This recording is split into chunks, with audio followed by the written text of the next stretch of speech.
Friends, আগামী 12ই October বাংলাদেশে launch হতে চলেছে রিয়েলমি 7i এই স্মার্টফোনটি। এই ফোনটিতে যে ফিচার্সগুলো দেওয়া হয়েছে সেগুলোর মধ্যে অনেক ভালো দিক রয়েছে, এমনকি আবার খারাপ দিকে রয়েছে। প্রত্যেকটা গ্যাজেটেরই কিন্তু ভালো খারাপ দিক মিশিয়ে থাকে।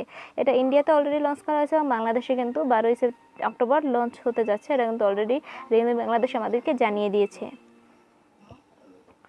তাহলে আজকে আমরা প্রথম জানবো যে এর মধ্যে কী কী ভালো আছে, কী কী খারাপ আছে, এবং সেজন্য আমরা প্রথমেই জেনে আসি এর ফুল স্পেসিফিকেশন। এবং আমি এই ভিডিও শেষের দিকে বলে দেবো যে আমার পার্সোনালি কী ভালো লেগেছে এবং কী ভালো লাগেনি। সো রিয়েলমি বক্সটা খুললে আমরা প্রথমেই পেয়ে যাব আমাদের কাঙ্ক্ষিত স্মার্টফোনটিকে। সাথে পাওয়া যাবে একটি ব্যাক কভার এবং দেখলেই ডিজাইনটা অনেক ভালো লাগবে।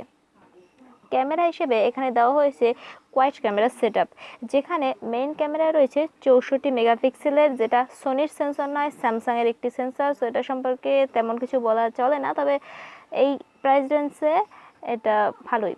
এরপর রয়েছে যথারীতি আলট্রা ওয়াইড সেন্সর 8 মেগাপিক্সেলের সাথে 2+2, অর্থাৎ যেটা আমরা রেগুলারলি পেয়ে থাকি।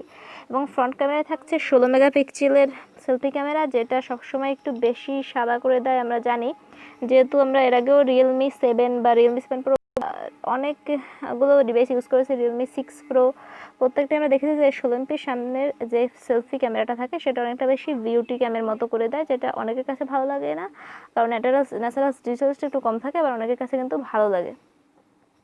যদি সে ডিসপ্লে ব্যাপারে, সেখানে সবচেয়ে বেশি হতাশ হওয়া যায়। এই ডিসপ্লেতে রয়েছে HD plus display with 90 hertz refresh rate, এবং এখানে পাওয়া যাবে 6.5 ইঞ্চি পাঞ্চ হোল ডিসপ্লে। ভিডিওর ক্ষেত্রে 180p পর্যন্ত ভিডিও করা যাবে, তবে বেটার সাপোর্ট হচ্ছে এখানে জাইরো সাপোর্ট থাকছে, অর্থাৎ এখান থেকে আমরা গিম্বল শটগুলো নিতে পারবো উইদাউট গিম্বল। মোটামুটিভাবে সেটা মোটামুটি যে আমরা পয়েন্ট অফ ভিউতে রাখবো ওখানেই ওটা স্থির থাকবে গিম্বল শটের মতো। ব্যাটারিতে দেওয়া হয়েছে 5000 mAh হিউজ ব্যাটারি, যার সাথে বক্সেই থাকবে একটি 18 ওয়াটের ফাস্ট চার্জার। প্রসেসর হিসেবে এখানে রয়েছে সম্পূর্ণ নতুন ইমপ্রুভমেন্ট একটি প্রসেসর, কোয়ালকম স্ন্যাপড্রাগন 662, যেটা 665 একটু কাছাকাছি, তবে যেহেতু নতুন প্রসেসর সেহেতু এটাকে ইমপ্রুভমেন্ট অনেকটা বেশি 665 থেকে। এবং প্রাইস, এটা ইন্ডিয়াতে 11,990 রুপিতে লঞ্চ করা হয়েছে। সো বাংলাদেশে জানা যায় না, তবে যেহেতু ইন্ডিয়াতে 12,000-এর কাছাকাছি হয়েছে, তো বাংলাদেশে 15 থেকে 17,000-এর মধ্যে এটা পাওয়া যেতে পারে। সো এবার বলি যে এর কোন দিকটা পার্সোনালি বেশি একটা ভালো লাগেনি। সেটা হচ্ছে সবচেয়ে এটার মেইন ভুল হচ্ছে এটার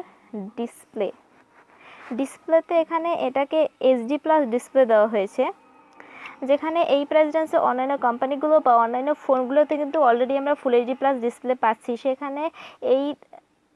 এখানে কিন্তু রিয়েলমি এইচডি প্লাস ডিসপ্লে দিয়েছে, আর তার সাথে আবার 90 হার্জ রিফ্রেশ রেট। মানে চেহারা ভালো না ওর, কিন্তু ওকে ভালো মতো জামা কাপড় পরিয়ে দিল, এটা আসলে একটু কেমন যেন। এইচডি প্লাস ডিসপ্লের উপর 90 হার্জ রিফ্রেশ রেট কী কাজ করবে এটা আমি ঠিক বুঝলাম না। এটা আসলে দেখতে জাস্ট ভালো করার জন্য। আমি আগে বলছি যে ডিজাইনটা অবশ্যই আপনাদের কাছে ভালো লাগবে, এটা জাস্ট ডিজাইনটাকে ভালো করার জন্যই দিয়েছে। এর যদি আমরা ওজন দেখি 8.9 মিলিমিটার, 188 গ্রামের মতো ওজন পাওয়া যাবে। সো মোটামুটি ভালোই। এখন এইচডি গেম খেলা যাবে, রেজুলেশন যেহেতু খারাপ সেহেতু এইচডি গেম খেলা যাবে বলছি, বাট কতটা কি হবে সেটা ঠিকভাবে বলা যাচ্ছে না। স্টোরেজ হিসেবে এখানে ভালো দেওয়া আছে, স্টোরেজে ইউপিএস 2.1-এর সাপোর্ট থাকবে এবং 2টি ভেরিয়েন্টে আসবে। এবং ক্যামেরা অবশ্যই 64 মেগাপিক্সেল, এই প্রাইস রেঞ্জে অন্য কেউ দিচ্ছে না, এটা অনেক ভালো দিক। এছাড়া জাইরো সাপোর্ট ফ্যাসিলিটিটাও কিন্তু এই প্রাইস রেঞ্জে অন্য কেউ দিচ্ছে না, সো এটাও অনেকটা ভালো দিক। শুধুমাত্র যদি ডিসপ্লেটা ঠিকমতো দেওয়া হতো, ফুল এইচডি হতো, তাহলে কিন্তু মোটামুটি এই প্রাইস রেঞ্জে আমরা অন্যান্য ফোনগুলোর থেকে একটু এগিয়ে রাখতে পারতাম। যেহেতু এইচডি প্লাস সেহেতু কিন্তু এক্ষেত্রে নাজরো 20 প্রো পাওয়া যায়, আনঅফিসিয়ালি বাংলাদেশে পাওয়া যাচ্ছে। সো সেগুলোর সাথে কিন্তু এটার একটা কম্পিটিশন হবে যখন এটা বাজারে আসবে। সো আস্তে চলে এটার ফুল স্পেসিফিকেশন, রিভিউ অনেক কিছুই আমরা পেয়ে যাব।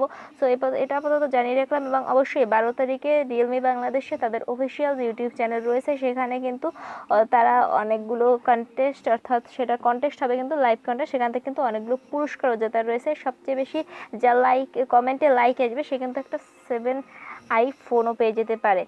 সো ভালো থাকবেন আপনারা সবাই, এবং চ্যানেলটাকে সাবস্ক্রাইব করে দেবেন এবং আমার পাশেই থাকবেন, অবশ্যই বেল বাটনটাও বাজিয়ে দেবেন।